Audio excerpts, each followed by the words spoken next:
Hello बच्चों, कैसे हो आप लोग। आज हम लोग लाइट स्टार्ट करने जा रहे हैं। ठीक है, लाइट, रिफ्लेक्शन एंड रिफ्रैक्शन। आज हम लोग कुछ बेसिक बातें पढ़ेंगे लाइट के बारे में। ठीक है, और अपकमिंग क्लासेस में हम लोग डीप जाने की कोशिश करेंगे।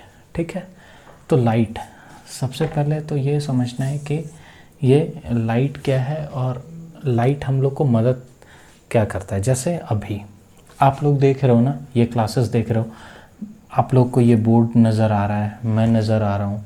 ठीक है, अगर मैं लाइट्स ऑफ कर दूँ अभी, ठीक, जो भी बल्ब ऑन है वो अगर ऑफ़ कर दूँ तो आप मुझे नहीं देख पाओगे, अंधेरा हो जाएगा। नॉर्मली हम लोग क्या बोलते हैं कि अंधेरा हो गया, that is the reason why you are unable to see. ठीक है, तो बेसिकली लाइट से क्या हो रहा है, इसका मतलब कि लाइट हम लोग को किसी भी चीज़ को देखने में मदद करता है। मतलब light gives us the sensation of vision. ठीक है, देखने में मदद करता है। ओके, तो कैसे हम लोग किसी चीज़ को देख पाते हैं। देखो, ये सरफेस है, मैं हूँ, बोर्ड, जो भी चीज़ें हैं, क्यों हम देख पा रहे हैं इन चीज़ों को। होता क्या है बेसिकली, लाइट, ये मान लो कोई एक ऑब्जेक्ट है। ठीक है, लाइट जब इस ऑब्जेक्ट पर पड़ता है या लाइट जब किसी भी ऑब्जेक्ट पर पड़ता है, this is the property of light कि वो वहाँ से रिफ्लेक्ट करता है बैक। ठीक है, रिफ्लेक्शन का मतलब अभी सिंपल छोड़ दो, ये समझो कि जब भी लाइट किसी चीज़ पर पड़ेगा तो वहाँ से वापस आएगा। ठीक है, this phenomenon is known as reflection. आप लोग पढ़े भी होंगे इसको, द बाउंसिंग बैक। क्या बोलते हैं, bouncing back, bouncing back of light is known as reflection. और अगर रिफ्रैक्शन की बात करें तो इसको क्या बोलते हैं, बेंडिंग। एक वर्ड में अगर डिफिनेशन देना हो कि what is the definition of reflection, तो we will say bouncing back, and refraction के लिए क्या बोलेंगे, बेंडिंग ऑफ लाइट। ठीक है, तो will do it later on. What I am saying कि जब भी कोई भी ऑब्जेक्ट पर लाइट पड़ता है तो वो ऑब्जेक्ट से लाइट रिफ्लेक्ट होकर वापस हमारे आँखों पर पड़ता है। इस टाइप का ह्यूमन आई का होता है। ठीक है, तो हमारे आँखों पर पड़ता है और हमारे आँखों में जो स्क्रीन है, स्क्रीन जहाँ पर क्या बनता है, इमेज बनता है, जिसको हम लोग रेटिना बोलते हैं। We will do it in next chapter. तो जिसको रेटिना बोलते हैं, उस रेटिना पे क्या होता है, इमेज फॉर्मेशन होता है। किसका इमेज फॉर्मेशन होता है, जो भी ऑब्जेक्ट है। क्यों इमेज फॉर्मेशन हो रहा है, इस ऑब्जेक्ट पे पड़ने वाले लाइट रिफ्लेक्ट होकर वापस हमारी आंखों में आते हैं। तो this is the reason Y हम लोग किसी भी चीज़ को देख सकते हैं। तो हम लोग अगर बोलेंगे कि लाइट है तभी हम लोग किसी चीज़ को देख सकते हैं, दिस इज़ ट्रू। क्यों, क्योंकि लाइट ही एक ऐसा चीज़ है जो किसी भी ऑब्जेक्ट पे जाके पड़ता है और हमको दिखता है। अगर रूम अंधेरा है, मान लो आप यहाँ पर खड़े हो, ठीक है, और एक इधर आपका फ्रेंड खड़ा है। ठीक है, अंधेरे रूम में आप इसको नहीं देख पा रहे हो, ये नहीं देख पा रहा है, लेकिन ऑब्जेक्ट तो है ना, ऐसा तो नहीं है नहीं है। ठीक है, तो फिर क्यों नहीं दिख रहा है ये ऑब्जेक्ट, बिकॉज लाइट नहीं है। लाइट जब तक रहेगा नहीं, लाइट इस पर पड़ेगा नहीं, लाइट पड़ेगा नहीं, वापस रिफ्लेक्ट होके हमारे आंखों पर आएगा नहीं, हमारे रेटिना पर इमेज बनेगा नहीं, तो हम लोग को चीज़ें दिखेंगे नहीं। ठीक है, सो दिस इज़ इम्पॉर्टेंट कि आपको अगर पूछ दे कि क्यों हम लोग किसी भी ऑब्जेक्ट को देख पाते हैं, तो बोलोगे जब लाइट उस ऑब्जेक्ट पर पड़ता है तो वो लाइट वहाँ से रिफ्लेक्ट होकर हमारे आँखों पर आता है और हमारे रेटिना पर उसका इमेज बनता है और हम लोग उसको देख पाते हैं। ओके, ठीक है, चलो आगे। अब मीडियम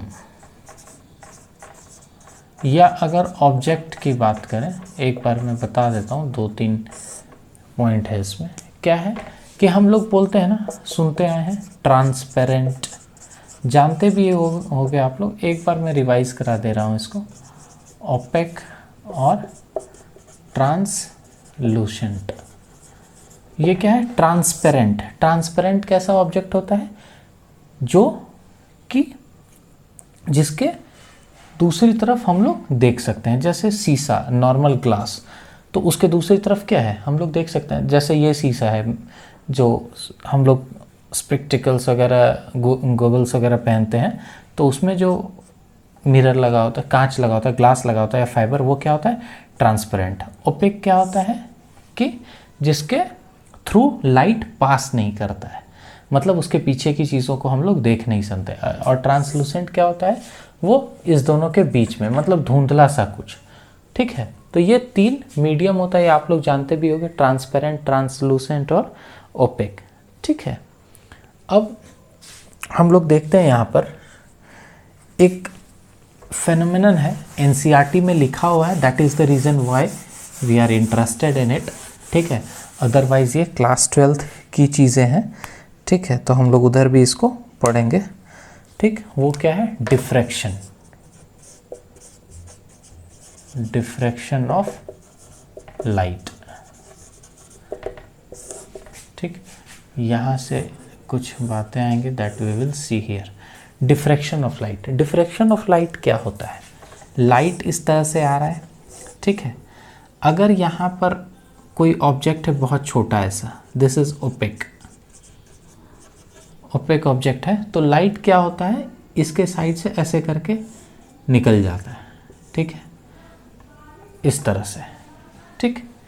तो लाइट आ रहा था कैसा, स्ट्रेट पाथ में, ये कैसा हो गया, इधर आ रहा था ऐसे, बेंड हो गया।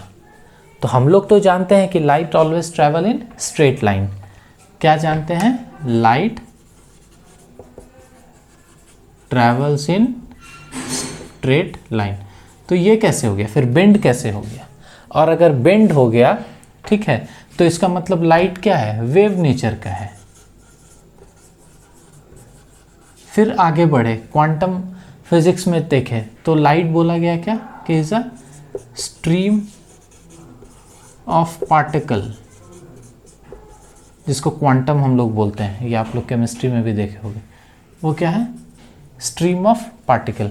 तो 3 चीज़ हो गया, समझो क्या, अभी तुम लोग को 10th स्टैंडर्ड तक आप लोगों को ये जानना है कि light travels in straight line, you have to say this, light travels in straight line, but light जो है वेव नेचर का भी है, और आगे पढ़ेंगे तो ये स्ट्रीम ऑफ पार्टिकल भी है। जैसे हम लोग पढ़ते हैं वेव नेचर का, क्या वेव ऑप्टिक्स पढ़ते हैं जब हम लोग क्लास 12th में, वहाँ पर देखते हैं, वहाँ पे रिफ्लेक्शन और रिफ्रैक्शन इस हिसाब से देखते हैं। फिर हम लोग स्ट्रीम ऑफ पार्टिकल भी देखते हैं जब फोटो इलेक्ट्रिक इफेक्ट पढ़ते हैं, वहाँ हम लोग बोलते हैं ना कि जो लाइट आ रहा है that is in particles, particle के फॉर्म में आता है, ठीक है। तो लाइट जो है वो इस नेचर का होता है, ठीक है, वेव नेचर भी होता है, स्ट्रीम ऑफ पार्टिकल भी होता है, और स्ट्रेट लाइन में भी मूव करता है, इस तरह से बेसिकली लाइट मूव करता है, ठीक है। But here you have to understand कि लाइट जो है स्ट्रेट लाइन में ट्रैवल करता है। मैंने ये फिर क्यों बताया, अगर आप लोगों को बोर्ड्स में ये क्वेश्चन आ जाए कि बताओ कोई भी एक ऐसा एग्जाम्पल बताओ कि जिससे हम लोग कह सकते हैं कि लाइट जो है वेव नेचर का भी होता है, ठीक है। अगर ऐसा क्वेश्चन आ जाए तो आप एग्जाम्पल में क्या लिखोगे, diffraction, because it is written in your NCERT book, so it becomes important for you to understand it, ठीक है, कि व्हाट इज डिफ्रैक्शन, क्या होता है डिफ्रैक्शन, लाइट जब स्ट्रेट लाइन में पास करा, उसके अगर पाथ पर कोई भी ओपेक ऑब्जेक्ट आ जाए, छोटा ऐसा स्मॉल ओपेक ऑब्जेक्ट, तो उसके कॉर्नर से लाइट ऐसे बेंड करके आगे ट्रैवल करता है, this is diffraction of light, ठीक है। या आप लोग ऐसे भी समझ सकते हो, मैं बताता हूँ, ये कहना यही है लेकिन समझना इसको भी है, इस तरह से भी। मान लो एक दीवार है, ठीक है, तुम लोग देखना कोई अंधेरे रूम में खड़े हो जाओ, वहाँ पर एक बहुत छोटा ऐसा अगर होल है और बाहर क्या है, सूर्य की रोशनी है मान लो, तो तुम देखोगे क्या कि उस होल से बहुत ज़्यादा लाइट इस तरह से, मतलब स्ट्रेट सिर्फ नहीं आता है, पूरा ऐसे डिफ्रैक्ट हो जाता है, इस तरह से आता है, दिस इज डिफ्रैक्शन, इसको भी डिफ्रैक्शन ऑफ लाइट कहते हैं, ये हम लोग 12th में पढ़ेंगे, ठीक है। तो ये this is about diffraction of light. Example पूछा जाएगा कि वेव नेचर कैसे हम लोग बताएंगे, तो बताएंगे क्या, ये डिफ्रैक्शन ऑफ लाइट। ठीक है, तो but you have to understand कि लाइट, ये तीनों प्रॉपर्टीज लाइट का होता है।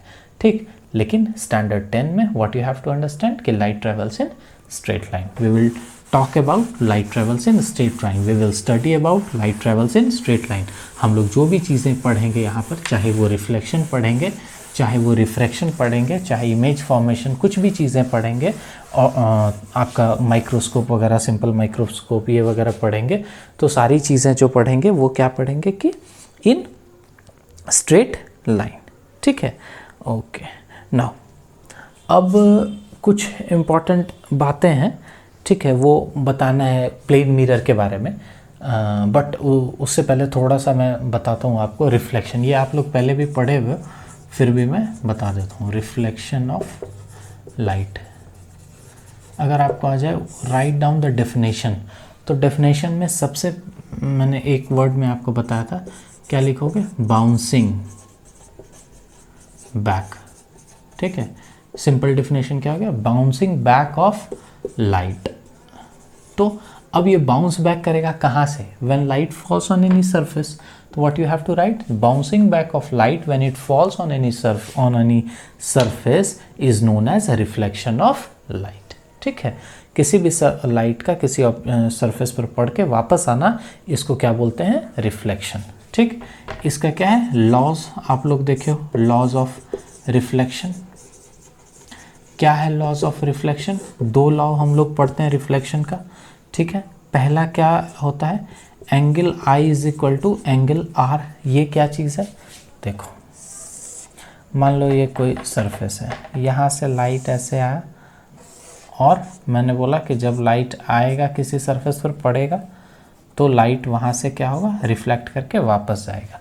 तो इस तरह से मान लो, चूँकि ये इस एंगल पे है तो ऐसे बेंड किया, जब हम एक यहाँ पर इस तरह से नॉर्मल खींचेंगे, इसको क्या बोलते हैं, नॉर्मल। हम लोग बोलते हैं नॉर्मल मतलब क्या, कोई भी चीज़ किसी पे परपेंडिकुलर, तो उसको क्या बोला जाता है, नॉर्मल। परपेंडिकुलर लाइन को भी हम लोग सिंपली नॉर्मल बोलते हैं। तो ये नॉर्मल क्या है, नॉर्मल टू द मिरर। किस पे नॉर्मल है, ये मिरर पे।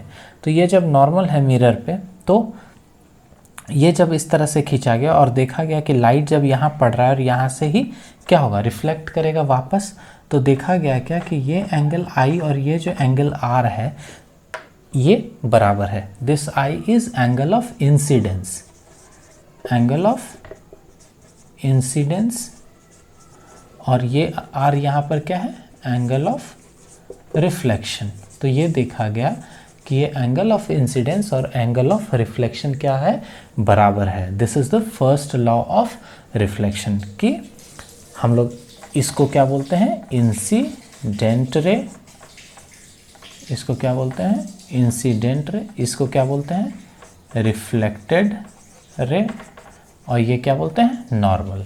तो angle between incident ray and normal and angle between reflected ray and normal, that is I and R, are equal। ठीक है, किस में, रिफ्लेक्शन के केस में ये इक्वल होता है। तो this is the first law.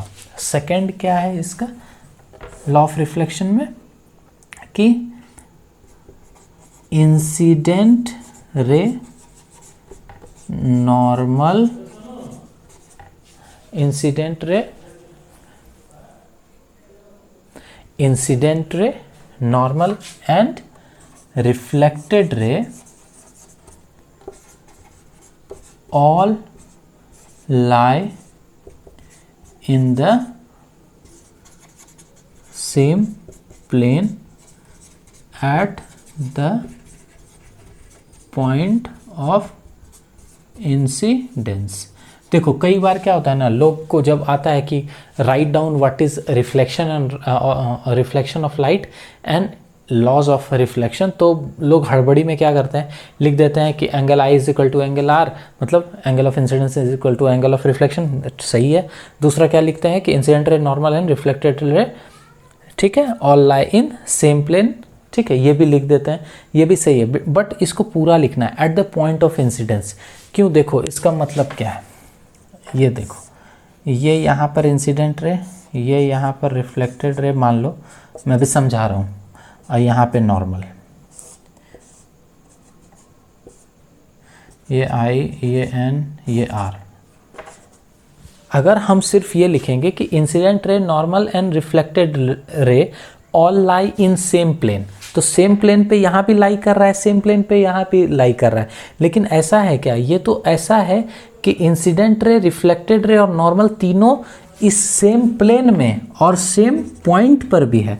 इसका मतलब क्या कि incident ray, normal and reflected ray lie on same plane at the point of incidence. Point of incidence पे एक प्लेन में तीनों लाई करेगा। This is the law of reflection. ये आप लोगों ने पढ़ रखा है, ठीक है। मुझे लगता है कि इजीली समझ में आ गया होगा। तो आगे हम लोग प्रोसीड करते हैं। बस ये ध्यान में रखना कि हड़बड़ी में गड़बड़ी नहीं करना है, ये छोड़ना नहीं है कि at the point of incidence, ठीक है। Now we will talk about plane mirror. Plane mirror के बारे में भी आप लोगों ने पढ़ रखा होगा, है ना। क्या प्लेन मिरर? प्लेन मिरर क्या है? आप लोग नॉर्मली जो घर में देखते हो, ये इस तरह से मान लो है, एक साइड, पीछे साइड क्या होता है, ऑरेंज कलर हम लोग नॉर्मली देखते हैं, ठीक है। और इस तरफ से हम लोग को नज़र आता है। यहाँ पर अगर खड़े हैं तो इसका इमेज इस तरह से हम लोग को दिखता है, ठीक, प्लेन मिरर पे, ठीक है। लेकिन इसमें कुछ इंपॉर्टेंट बातें हैं that we have to understand. क्या क्या चीज़ें हैं वो देखो। सबसे पहली बात कि प्लेन मिरर क्या होता है। सबसे पहले definition, mirror having the reflecting surface a plane. मतलब प्लेन मतलब क्या होता है? 2D, ऐसा बेंट नहीं, स्ट्रेट। तो वैसे मिरर को क्या बोलेंगे? Plane mirror. इस एक साइड इसके क्या रहता है? कोटिंग रहता है, सिल्वर कोटिंग रहता है, ठीक है। क्यों सिल्वर कोटिंग किया जाता है? इसलिए सिल्वर कोटिंग किया जाता है कि अगर सिल्वर कोटिंग नहीं करेंगे तो वो प्लेन मिरर क्या है? एक बेसिकली ग्लास है, वो कोटिंग की वजह से ही लाइट वापस क्या होता है? रिफ्लेक्ट होता है ना। सारा लाइट जो भी उस पर पड़ रहा है वो क्या हो जा रहा है? रिफ्लेक्ट हो रहा है, तभी हम लोग अपने इमेज को वहाँ पर देख पा रहे हैं। तो कोटिंग इज़ वेरी इंपॉर्टेंट। अगर कोटिंग नहीं होगा तो वो कैसा हो जाएगा? ट्रांसपेरेंट हो जाएगा मीडियम, ठीक है ना। तो हम लोग उसको क्या करते हैं? कोटिंग करते हैं, ठीक। तो इसमें 2-3 चीज़ है वो आपको समझना है। सबसे पहला क्या है कि जो ऑब्जेक्ट है, मतलब मैं फिगर से समझाता हूँ तो ज़्यादा क्लियर होगा। देखो, सॉरी,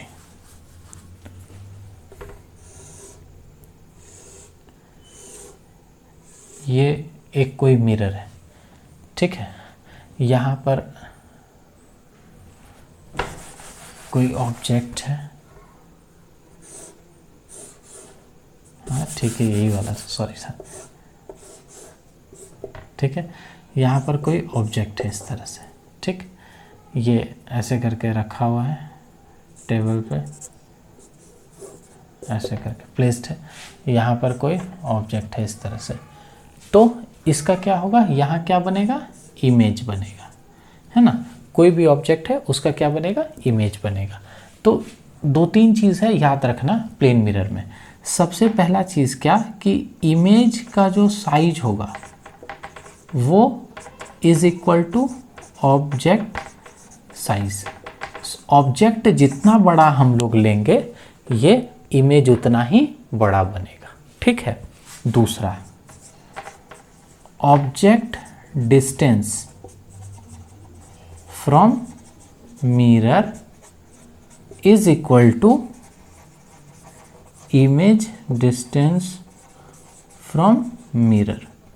मिरर मतलब प्लेन मिरर, हम लोग प्लेन मिरर की बात कर रहे हैं कि ये जितना डिस्टेंस यहाँ से मान लो मिरर से x है, तो ऑब्जेक्ट भी मिरर के अंदर कितना डिस्टेंस पे होगा? x डिस्टेंस पे। तुम देखने की कोशिश करना, तुम जितने डिस्टेंस पे खड़े रहोगे मिरर से, तुम्हारा इमेज मिरर से उतना ही पीछे तुमको दिखेगा, ठीक है। Image distance is equal to object distance. तीसरा क्या होता है? इमेज जो होता है वो वर्चुअल एंड इरेक्ट। वर्चुअल और रियल 2 तरह का इमेज होता है, ठीक है। अगर मैं इमेज की बात करूं, 1 मिनट यहाँ पर मैं बता देता हूँ।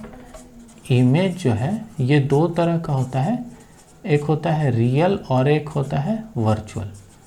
हम लोग नॉर्मली बोलते हैं ना वर्चुअल प्लेटफॉर्म, मतलब रियल जो नहीं हो, रियल मतलब जो रियलिटी में, वर्चुअल क्या है जिसे हम लोगों ने बनाया है, ठीक है।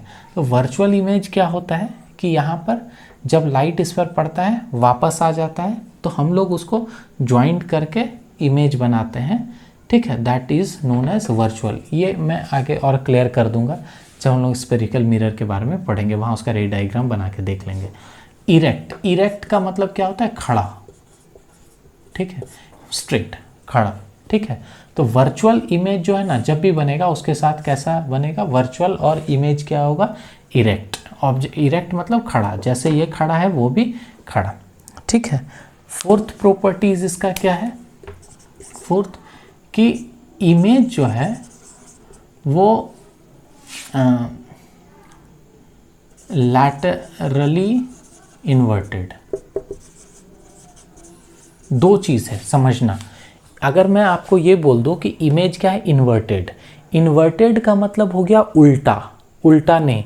इमेज कैसा है, इरेक्ट, खड़ा, जैसे था वैसे ही। कैसा इन्वर्टेड है, लैटरली इन्वर्टेड। लैटरली इन्वर्टेड का मतलब कि जब आप मिरर के सामने इस तरह से खड़े हो, this is your right hand, तो आपको मिरर में जो दिखेगा ये राइट हैंड इस तरफ दिखेगा, ठीक है।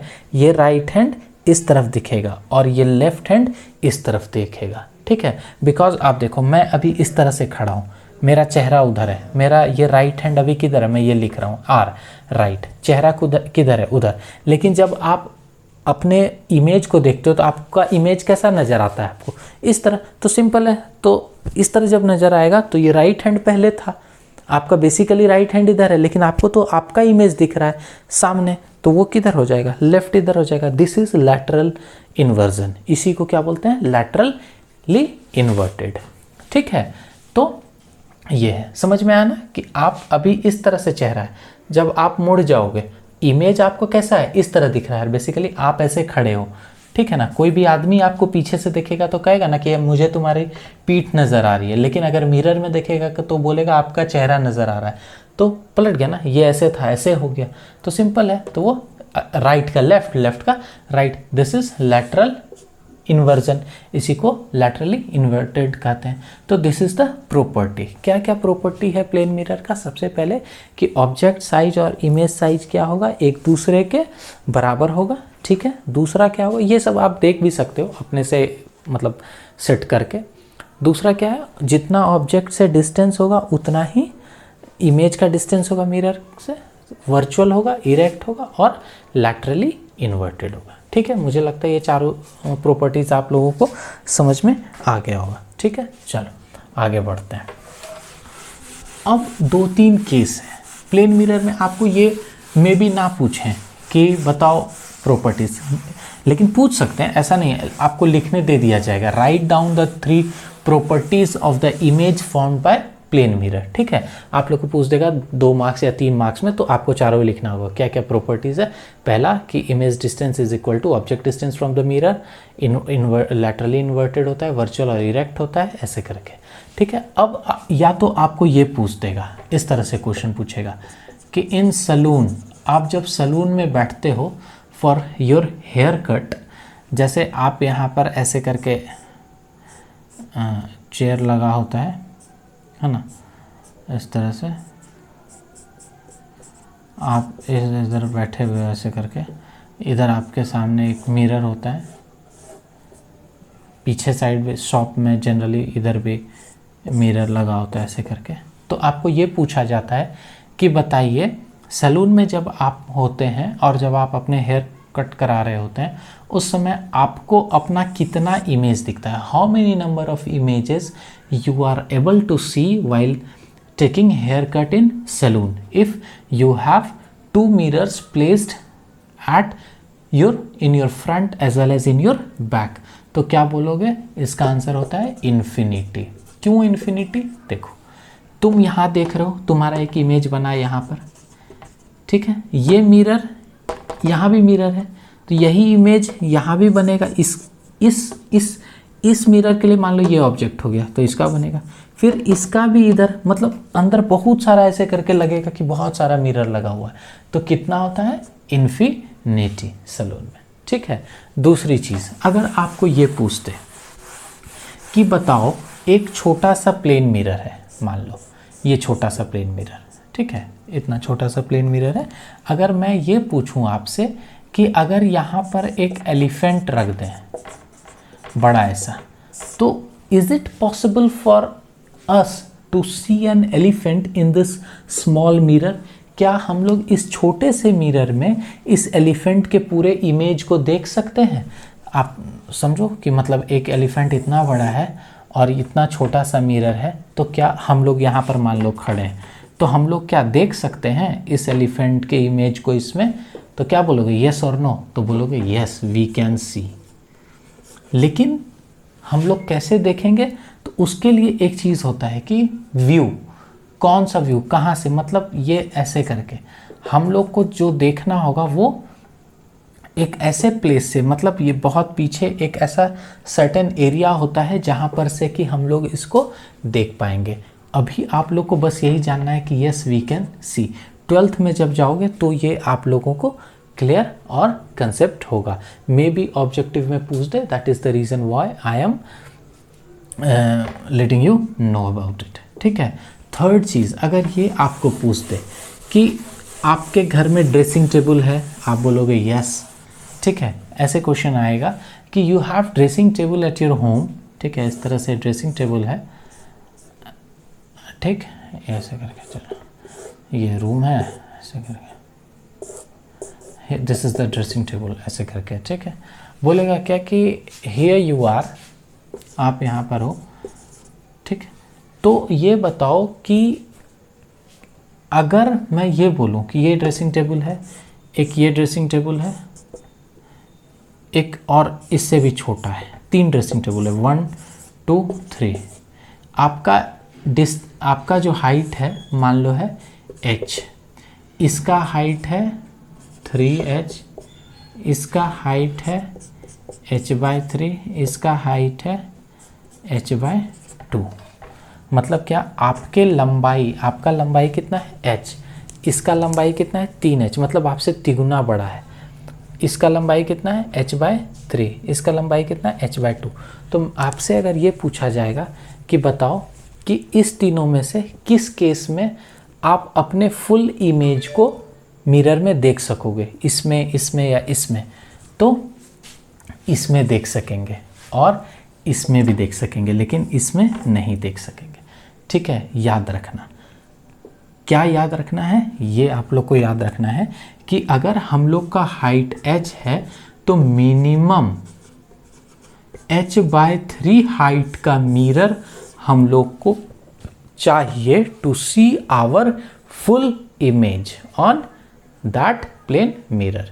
It is important to have a plane mirror of height h/3 to get or to see our full image on that mirror। हम लोग ही, कोई दूसरा नहीं, हम लोग खुद को किसी एक मिरर में, अपने सामने रखे मिरर में देखना चाहते हैं फुल इमेज हम लोग का, तो वो कब आपको दिख जाएगा? अगर वो आपका ड्रेसिंग टेबल का हाइट आपके हाइट के 1/3 होगा। मिनिमम 1/3 से ज़्यादा होगा तो दिखेगा ही, लेकिन 1/3 से कम होगा तो नहीं दिखेगा। 1/3 से ज़्यादा मतलब h, 2h, 3h सब में दिखेगा। So this is about plane mirror. Okay, तो this you have to remember for the objective questions as well as subjective. आपको ऑब्जेक्टिव भी इसमें आ सकता है, प्लेन मिरर में नॉर्मली एक आधा ऑब्जेक्टिव आ जाते हैं और कुछ सब्जेक्टिव भी आ जाते हैं। ठीक है। तो प्लेन मिरर अब हम लोग पढ़ लिए, this is the type of mirror. Another type of mirror what we are interested in and what you have in your syllabus, जो हम लोग पढ़ेंगे अभी से लेकर 12 तक, वो क्या पढ़ते हैं? Spherical mirror. स्फेरिकल मिरर, यही 2 टाइप का मिरर हम लोग नॉर्मली पढ़ते हैं 10th to 12th स्टैंडर्ड। क्या होता है स्फेरिकल मिरर, ये समझो। ये जो स्फेरिकल है ना, बेसिकली स्फीयर, स्फीयर से ये टर्म बना है स्फेरिकल मिरर। स्फीयर क्या होता है? ये 3 डायमेंशनल चीज़ होता है। 3 डायमेंशनल कहने का मतलब ये ऐसे बॉल जो आप क्रिकेट बॉल जैसे देख रहे हो, क्रिकेट बॉल ये क्या है, एक स्पीयर है। क्रिकेट बॉल क्या है, स्पीयर है। यहाँ पर ये आपको एक सर्कल की तरह नज़र आ रहा है, but let's say this is sphere, ठीक है। तो स्पेरिकल मिरर क्या होता है, स्पेरिकल मिरर किसी भी स्पीयर का टुकड़ा, किसी भी स्पीयर का पार्ट ऑफ एनी स्पीयर, किसी भी स्पीयर का पार्ट को क्या बोलते हैं हम लोग, स्पेरिकल मिरर। बस क्या कर देते हैं, कोटिंग। मान लो इस स्पेरिकल मिरर को हम लोग यहाँ से तोड़ दिए, ब्रेक कर दिए, दो पार्ट में डिवाइड कर दिए, तो क्या क्या आपको मिल जाएगा, एक ऐसा पार्ट मिला और एक ऐसा पार्ट मिला, है ना, यही मिलेगा। तो इसको हटा दो, मतलब अंदर में ऐसा लाइन तो नहीं मिलेगा, ऐसे करके इस तरह से आपको मिल जाएगा, ठीक है। एक इस तरह से हॉलो है, बीच में क्या है, हॉलो है, तो एक इस तरह से और एक इस तरह से, ये मिल जाएगा। अब इसमें से दो चीज़ कर सकते हैं, अगर इसके अंदर इनर साइड हम लोग कोट कर दें, ठीक है, या आउटर साइड कोट कर दें। समझना, इस स्पेरिकल मिरर को जब हम लोग ब्रेक किए दो पार्ट में, तो इस तरह हुआ। इसमें दो चीज़ कर सकते हैं, एक में आउटर साइड हम लोग कोट कर दिए, एक में इनर साइड कोट कर दिए। तो ऐसा कर देने से हम लोग को एक ही स्फीयर से दो टाइप का मिरर मिल गया, ठीक है। एक ये मिरर मिल गया, एक ये मिरर। इसको हम लोग स्पेरिकल मिरर क्यों कहते हैं, because it is a part of sphere, ठीक है। Coated one in inner side and another one in outer side. तो जो अंदर से कोटिंग होता है ना, इसको बोलते हैं हम लोग कन्वेक्स मिरर। इनर साइड जो कोट रहेगा और ये आउटर साइड जो कोट होगा, इसको बोलेंगे कनकेव मिरर। अब ये नहीं कि इनर साइड और आउटर साइड ऐसे याद नहीं रखना है आपको, याद कैसे रखना है वो मैं बता रहा हूँ। देखो, ये अगर स्फीयर है तो इसका कोई सेंटर होगा और कोई इसका रेडियस होगा r, ठीक है, इतना तो आप समझ रहे हो। तो जब यहाँ इसको हम लोग दो पार्ट में काट दिए, तो कहीं मान लो ये सेंटर, अभी अलग अलग हम दिखा रहे हैं, ये सेंटर ऐसे करके रहा होगा, ठीक है। इसको दो पार्ट में कर दिए तो इसका एक सेंटर, ये जो सेंटर है यही सेंटर है, ये यही सेंटर है, ठीक है। तो ऐसा स्पेरिकल मिरर जो कि जिसका कर्व्ड सरफेस जो है, ठीक है, जो कोटिंग है वो सेंटर की तरफ हो। इसका कोटिंग किधर है, अंदर है, मतलब किधर, सेंटर के साइड। और इसका कोटिंग क्या है, बाहर सेंटर के साइड कोटिंग नहीं है, मतलब प्लेन सरफेस सेंटर के साइड है। तो इसको कन्वेक्स मिरर, इसको क्या बोलते हैं, कनकेव मिरर, ठीक है। तो these are the two types of spherical mirror, one is convex and another one is concave. ये लिखने के लिए आ जाता है, व्हाट इज स्पेरिकल मिरर, बोलोगे mirror which is a part of an sphere is known as spherical mirror. They are of two type, one is concave and another one is convex. Concave mirror is a mirror whose coated part is in outside in outward direction, मतलब in outside, or we can say the coated part or the uncoated part is towards center, and convex mirror में the coated part is towards the center. So this is known as spherical mirror, ठीक। अब इसमें कुछ terms है that we have to understand and that we have to remember। क्या, ये देखो, जैसे अगर ये हम लोग कोई एक एग्जांपल ले लिए, कनकेव मिरर है, ठीक है, यहाँ से ऐसे करके एक लाइन अभी खींच दिया, ठीक। अभी ऐसे सिंपल समझना, मैंने ये बताया था कि अगर कोई भी, ये कनकेव मिरर क्या है, एक स्पेरिकल मिरर है। स्पेरिकल ये तो है बेसिकली क्या, as a part of sphere, तो इसका कहीं ना कहीं सेंटर रहा होगा, ऐसे समझो। तो ये जो सी है, this is the centre of the sphere, जिससे कि ये बना है। तो इस सेंटर को बोलते हैं सेंटर ऑफ कर्वेचर। आ गया समझ में कि स्फीयर, जिस स्फीयर का ये टुकड़ा है, उस स्फीयर का कोई ना कोई सेंटर रहा होगा, that centre is known as centre of curvature, ठीक। अब देखो, हम लोग को ये पता है कि सी से जो भी लाइन यहाँ पर उसके सरफेस तक, मतलब ये लाइन जो सरफेस से ये लाइन इसको क्या बोलते हैं, रेडियस। तो ये क्या हो जाएगा, दिस इज आर टोटल, ये क्या होगा total R, this is R is radius of curvature, ठीक है, ये क्या होगा, रेडियस ऑफ कर्वेचर। दूसरा, ये पॉइंट जो होता है इसको बोलते हैं हम लोग P, दैट इज पोल। हम लोग नॉर्मली पोल के लिए P यूज करते हैं, P that is pole. Pole क्या होता है कि line perpendicular to spherical mirror surface, ऐसा लाइन जो स्फेरिकल मिरर के सरफेस पर परपेंडिकुलर होगा तो वो जो बाइसेक्ट करेगा या इंटरसेक्ट करेगा, या सिंपल ऐसे कह सकते हैं a line which intersects the spherical mirror perpendicularly, ठीक है, दैट बाइसेक्टिंग पॉइंट और that intersecting point is known as pole, ठीक है।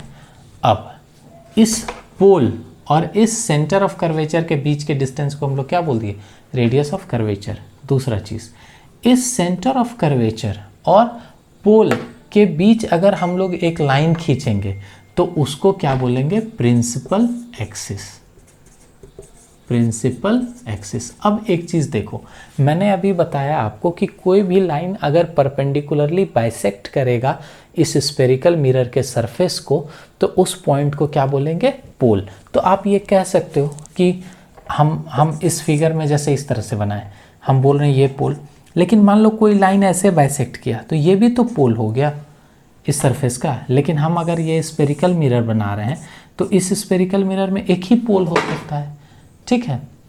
तो फिर ये कैसे हो गया, तो हम लोग मतलब ये समझो कि ये जो परपेंडिकुलर है ना ये सेंटर ऑफ कर्वेचर से पास करेगा, ठीक है। तो उसको हम लोग क्या बोलते हैं, जो भी ये भी पोल हो सकता है, बट जब अगर हम लोग इस तरह से मिरर ले लेंगे तो किसी एक ही को पोल बनाएंगे, ठीक है। तो ये C centre of curvature, R radius of curvature, P पोल, ठीक है। उसके बाद प्रिंसिपल एक्सिस, ये भी हम लोग समझ गए। और भी कुछ टर्म्स है जैसे फोकस, फोकल लेंथ। देखो क्या होता है, जब कोई भी रेज प्रिंसिपल एक्सिस के पैरेलल अगर आता है और वो स्फेरिकल मिरर के सरफेस पर पड़ता है तो वो वहाँ से रिफ्लेक्ट करता है वापस। क्या होता है, रिफ्लेक्ट करता है वापस, ठीक है। हम लोग जानते हैं रिफ्लेक्शन का लॉ है ये। तो जो रिफ्लेक्ट करके वापस प्रिंसिपल एक्सिस को जिस पॉइंट पर काटता है उस पॉइंट को हम लोग बोलते हैं F, that is principal focus. When line और लाइट, ठीक है, falls on any spherical surface and that light should be parallel to principal axis, after reflection that light comes and intersect the principal axis at a point, that point is known as focus or principal focus। और इस distance को F और P के distance को बोलते हैं distance between F और P जो होता है उसको बोलते हैं small f, that is focal length. इसको क्या बोलते हैं, फोकल लेंथ। ये डिस्टेंस क्या हो जाएगा, फोकल लेंथ। और ये जो फोकल लेंथ होता है वो बराबर होता है r/2, मतलब r is equal to 2f। इसका मतलब कि ये जो फोकस होता है ये सेंटर ऑफ कर्वेचर और पोल के ठीक बीच में होता है, ठीक है। उसके बाद ये कुछ बेसिक टर्म्स है, समझ गए। एक और है टर्म लास्ट में, अपर्चर। ये क्या होता है, ये जो स्फेरिकल मिरर है ना हम लोग जो पढ़ते हैं, ठीक है, हम लोग ये मान के पढ़ते हैं, जब हम लोग आगे प्रूव करेंगे मिरर फॉर्मूला वगैरह जो भी प्रूव करेंगे, ठीक है, तो हम लोग ये मान के चलते हैं कि this is a plane surface. मतलब क्या कि ये जो कर्व है इसका, इस स्फेरिकल मिरर का, वो कर्व अगर ये ऐसे डायमीटर ले लें इस तरह से, तो ये जो डिस्टेंस है ना, this is known as aperture. इसको क्या बोलते हैं, अपर्चर। और हम लोग आगे जब पढ़ेंगे तो हम लोग हमेशा ये मान के चलेंगे कि the aperture is very small, तो इसका मतलब क्या, this point is this point, मतलब ये पॉइंट बराबर, मतलब ये बहुत ही छोटा नेग्लिजिबल है, मतलब ये सरफेस ऑलमोस्ट कैसा है, प्लेन, ठीक है, बट है तो स्फेरिकल मिरर। तो ये हम लोग मान के चलते हैं ताकि सॉल्यूशन जो हो, ताकि जो फॉर्मूलाज हो वो इजी हो, ठीक है। तो these are the terms what we have to understand, what we have to study. इन टर्म्स को हम लोग आगे यूज़ करेंगे स्फेरिकल मिरर से जब हम लोग आगे बढ़ेंगे, ठीक है। तो आज यहीं पे क्लास रोक रहे हैं हम, कल नेक्स्ट क्लास में हम लोग स्फेरिकल मिरर को देख लिए, अब आगे स्फेरिकल मिरर के कारण बनने वाले इमेजेस के बारे में पढ़ेंगे और फिर फर्दर क्लासेस में हम लोग आगे देखेंगे। ओके, ठीक है, till then have a nice day, आराम से पढ़ते रहो आप लोग, ठीक। कोई दिक्कत हो तो कमेंट कर देना। Okay, thank you.